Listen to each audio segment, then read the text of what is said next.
আজকে তোমাদেরকে ভূতের গল্প শোনাবো। আর এই গল্পটি একটি আপু শেয়ার করেছে, কিন্তু তার আগে তোমাদেরকে কিছু কথা বলছি। তা হচ্ছে, তোমরা অনেকেই কমেন্ট করো যে আপু আমি আপনাকে একটা গল্প বলতে চাই, আপনি ইনবক্সে আসুন, বা আমি এই গল্পটা বলতে চাই, প্লিজ আমার গল্পটা নেন। আমি একটা কথাই বলবো যে আমি কিন্তু গল্প বলার জন্য ইনবক্স কিন্তু আমি বন্ধ করে রাখিনি, ইনবক্স অলওয়েজ খোলা থাকে। তো তোমরা যারা যারা গল্প শেয়ার করবে জাস্ট ইনবক্সে গিয়ে শেয়ার করলেই হবে। আর তাছাড়া তোমাদেরকে এত কষ্ট করে গল্প বলে আমি কি আর বলবো, তোমরা তো কেউ আমাকে একটুও ভালোবাসো না। ওই দিন একটা মজা করে কথা বলছি, অনেকেই অনেক বাজে কমেন্ট করছে, যার কারণে আমি ভিডিওটা ডিলিট করে দিছি। আমি জাস্ট চেক করলাম যে আমাকে কে কতটা ভালোবাসে। আর তাছাড়া এত কষ্ট করে তোমাদের জন্য আমি ভিডিও আপলোড করি, তোমরা তেমন একটা শুনো না, ভিডিওতে তেমন একটা ভিউজ আসে না, লাইক কমেন্ট তো তেমন একটা পড়েই না। মানে এটা দেখলে আর ভিডিও করার আগ্রহী কেন যেন কমে যায়। তাই তোমাদেরকে বলবো বেশি বেশি লাইক কমেন্ট শেয়ার করবে, যাতে তোমাদের নতুন নতুন ভূতের গল্প শোনাইতে পারি। তো তাহলে চলো গল্পটি শুরু করা যাক। আসসালামু আলাইকুম। ওয়ালাইকুম আসসালাম। আমার নাম লামিয়া তাবাসুম মিম।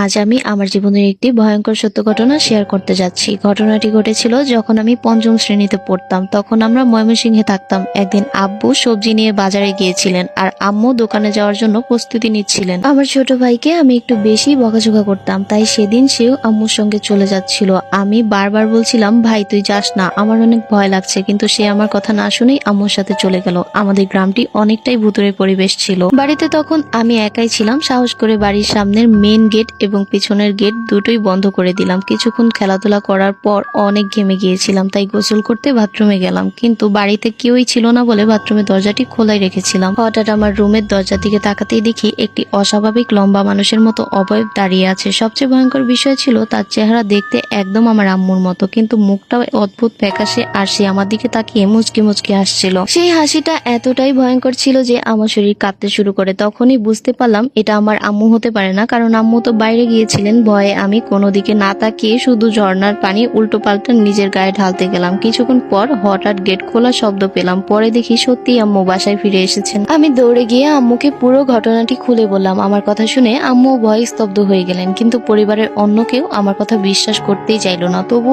আজও আমি জানি সেদিন আমি যা দেখেছিলাম সেটা কোনো অস্বাভাবিক মানুষ ছিল না, এটাই আমার জীবনের একটি সত্য ঘটনা। ধন্যবাদ। জানি না গল্পটা কতটুকু সঠিক হবে, তবে আমার মনে হয় এগুলো হচ্ছে মনের ভুল। তোমরা গল্পটা শুনে কতটুকু এনজয় করেছো অবশ্যই কমেন্টে জানিও। আল্লাহ হাফেজ।